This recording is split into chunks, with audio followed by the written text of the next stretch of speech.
What's going on, y'all? Jamie Fan here, just JLLC Truckers Hustle.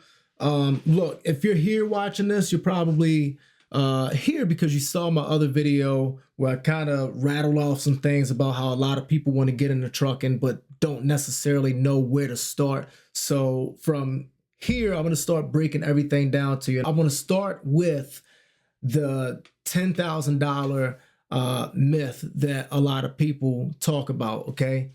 When I started out, I had a lot of people telling me with, a lot of, different companies that I was actually working for at the time as a company driver, like, oh yeah, you need to have 10 grand in the bank saved up, but they never specifically spoke on why or what that $10,000 was supposed to go for, right?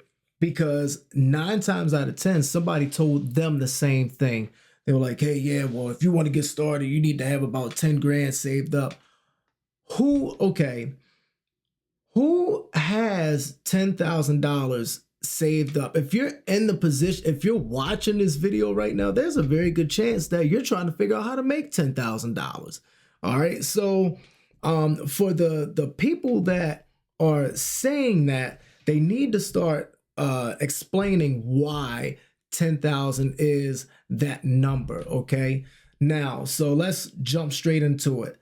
You got, you want to pretty much go out here, buy a truck, and you have in mind to get your own authority. Okay. You want to run your own contracts. You're not subcontracting. You're not running for a big a big primarily owner operated company. If I know that's a mouthful, okay, but you're not running for a company like Landstar, Mercer, Admiral Merchants, Bennett, the big companies, you know what I'm saying? You've seen them. But you want to do your own thing, man. And it's very bold, okay? Especially if you don't have experience doing it. You don't know where to start, but that $10,000 is something that really gets a lot of people hemmed up, right? Because they're like, well, can I borrow this money? You probably can if you have the credit or the collateral or assets or something like that, or you have a house or real estate and you can pull that money out, no problem. Okay, then you have the money, right? But at the same time, you got to look at all the startup costs and expenses. I'm gonna tell you, it does not. If you factor out purchasing the truck, okay, whether you decide you want to put a down payment on it or something like that, $10,000 is not a factor. It does not cost that much to get going, okay? Between your USDOT, your motor carrier number, your IFTA, your IRP or International Registration Plan, which is how people that are getting their own trucks register the truck, okay? Like you got to get a cab card or registration. You have to go through an international registration plan, okay? To do all of that, you're talking about spending maybe $4,000, $3,300 to be specific, okay? But $4,000 just for that, right? Now you've got insurance. Okay, you've got insurance that you have to get. If you have good credit and a good driving history, you might be able to get a good insurance quote. Okay, I say might because a lot of insurance companies look for you to have some kind of driving experience before they'll insure you. Okay, where'd you come from? Did you drive for a company before this? Were you a local driver? Were you an over-the-road driver? What did you do in the trucking industry that got you up to this point? And I'm going to tell you, if it's nothing and you're starting from scratch, they might not even insure you, okay? And if they do insure you, they're going to get a grip out of you. They're going to get somewhere between about $3,000 and $6,000, right? So I know I said that the whole startup, because you need to have about $10,000 saved up. Here's why it's a myth, okay? You got the truck. You got your authority started. You got the insurance going and everything like that. That alone costs $10,000, but that's not the $10,000 that people are talking about. When people tell you that you need to have $10,000, they mean you need to have $10,000 saved up and put away in the bank, okay? why, if you are starting out, okay, if you're starting out as an owner operator, if you're going to get a used truck, you can expect problems, and you very much so should expect problems. Take it from someone that purchased a used truck, okay? 597,000 miles on it for 52,000. And I know it's people out there saying, "Oh, he's a fool" and all of that. I didn't know.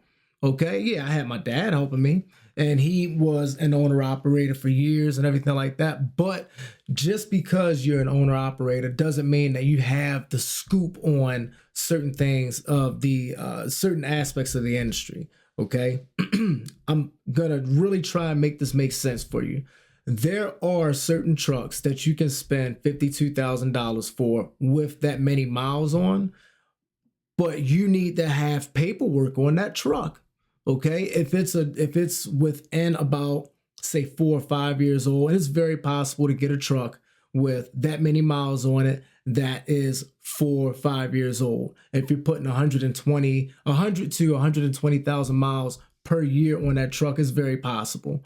Okay, now you're depending on the type of truck, depending on the engine, depending on the manufacturer's warranty, things like that, how they warranty their after treatment system. Does the after treatment warranty communicate with the engine warranty? Because they are separate. They are not the same. They're not coupled. They never talk to each other.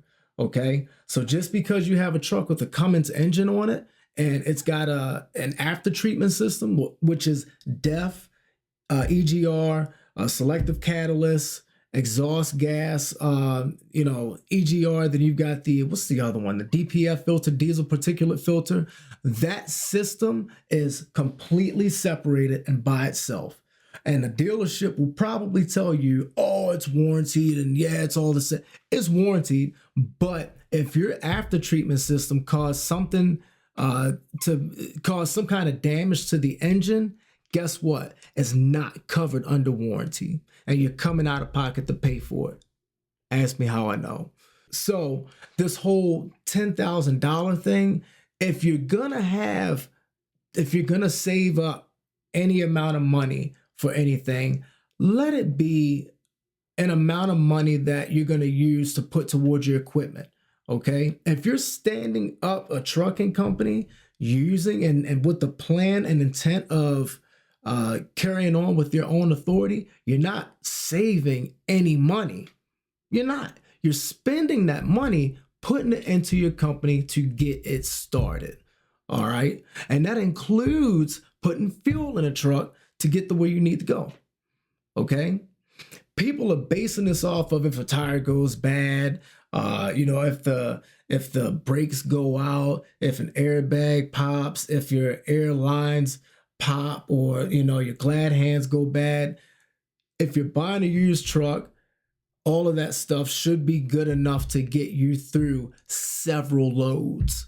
Okay, unless you get into doing an inspection and you find that you're using or the truck is running recap tires on there, then okay, you might want to start looking at possibly replacing a tire within a handful of loads, depending on how you run that truck. Okay, we'll get into recap tires and all of that at another point, but the whole $10,000 thing to start out is absurd. Not everybody has that kind of money. Okay, and if you have $10,000 that you can save up, you know what you should do with it? You should take it and you should put it in a down payment on a brand new truck. That's what you should do. And guess what? You might not even put all of that money down on the truck. Depending on what kind of contract you're running, like if you're an owner operator and you are planning on leasing on with a company, like I said, the big four, Landstar, Mercer, Admiral Merchants, Bennett, and the leasing company has an agreement because they know that those companies get a lot of owner operators or have owner operators that have purchased from them before and have a history of purchasing. There's a very good chance that you'll get a discount on the down payment that you put down on the truck. Ask me how I know that. So, you know, when I went through doing that, I'm gonna hurry up and cut this video short. When I went and purchased my brand new truck after I went through the used truck fiasco, I got a discount on my down payment. Okay. And my truck actually turned out to be the same price that I would have paid if I had financed through a bank or a finance through a dealership. So, stay tuned, like, subscribe. You know, I know this is something that I'm trying to really put out there for people to get an understanding of what it is, what it really takes to start a trucking company, start your own thing, start your own authority, or subcontract for a big company. All right. There's a right way to do this thing. Excuse me.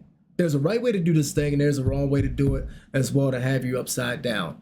All right. But $10,000, if people telling you that, get it out your head, man. All right. There's a way to do it, and I'm gonna put you on the right path to show you exactly how to do it without getting yourself screwed up. All right.